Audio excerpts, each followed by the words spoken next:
Hello everyone, my name is Amit Singh, the student teacher of Army Institute of Education, Greater Noida, affiliated to Guru Gobind Singh Indraprasth University of B.Ed session 2019 to 21, presenting the topic on the first wave of feminism of course code B.Ed 210. So let's begin with the presentation.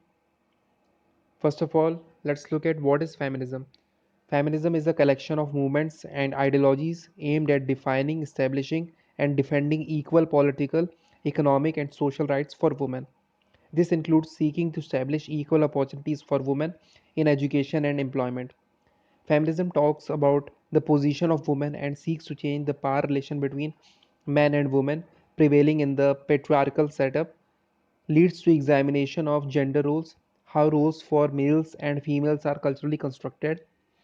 The feminism also talks about how women are represented in literature with cultural stereotypes and how this stereotyping is an obstacle on the path of equality. Now let's look at where the term feminism or feminist has come from.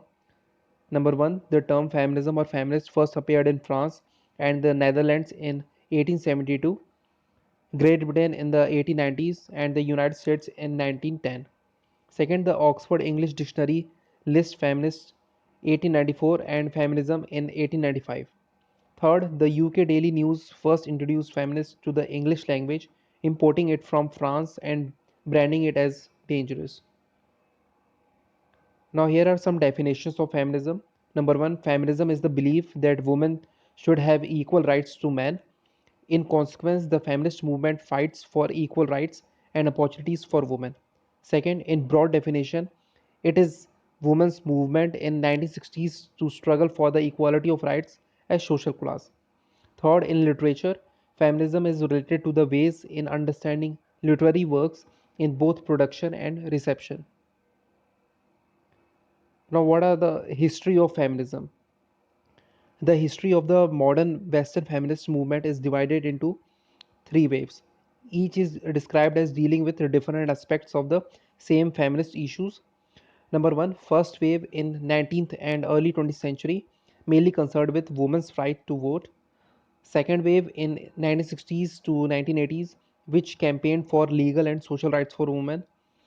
Third wave in 1980s to 2000 related to campaign for representation of women at all levels of government.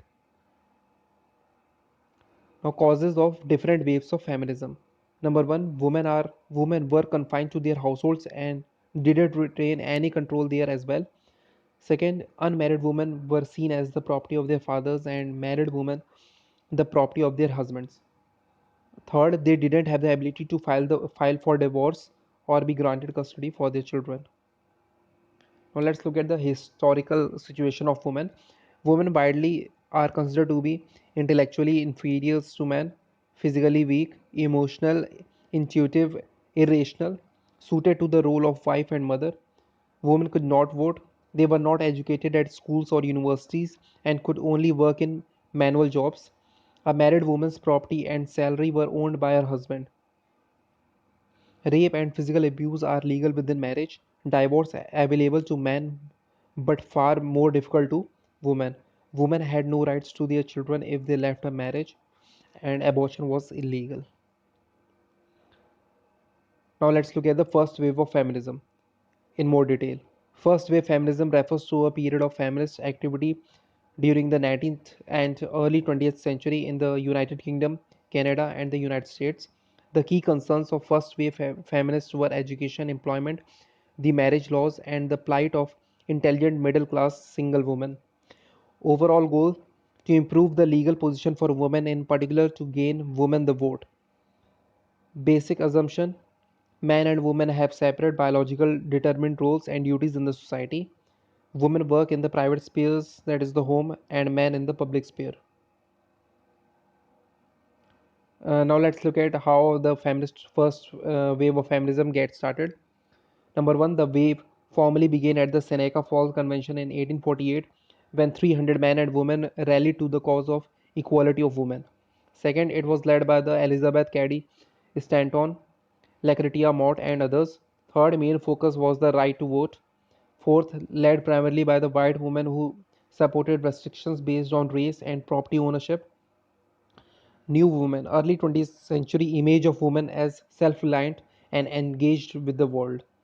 In 1920s, 19th Amendment is passed granting women the right to vote. Now, what are the backlash and indifference to the first wave of feminism? In 1930s, women movement losses numbers and influence. Many women are indifferent to their newfound right to vote. Women who do vote, work outside the home, or participate publicly in political movements are harshly criticized. The first wave had marginalized black women who faced discrimination based on race as well as gender. The depression results in legislation restricting the employment of married women. Now, first wave of feminism after getting the voting rights. The goal of women's movement became more diverse, with leaders organizing smaller groups focused on other issues affecting women. Number one, legal and accessible birth control. Second, expansion of educational opportunities. Third, crusade against lynching and other race-based violence and injustice. And lastly, fourth, fight for improved working conditions. Now let's look at the first wave feminism, the legacy.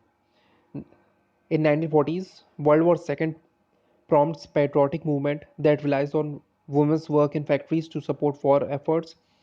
Two major consequences are: number one, a lasting shift in attitudes about women aptitude and proper roles. Second, married women workers demonstrated work family balance. Now in 1950s, with war over and men's needing to return to their jobs and thus their proper gender roles, the focus returns to the nuclear family, which requires women back in their home. Now let's see the conclusion. Number one, the first wave of feminism set the stage for the second, which had a more expansive purview and extended the struggle for equality to other sections of the society. Its white centric nature led to the extreme marginalization of black women in the feminist movement, a problem that arose again years later in the second wave. Second, as feminism became more fleshed out and developed as a concept, feminists often took the achievement of the first wave for granted. First wave feminists were viewed as stuffy and part of a narrow minded older generations. Despite its faults, the first wave lays the ground for future feminists and played a vital role in giving women basic legal rights. So, at last, I would like to end with a quote that by Helen Keller. I think the degree of a nation's civilization may be measured by the degree of enlightenment of its women. Thank you for listening me patiently.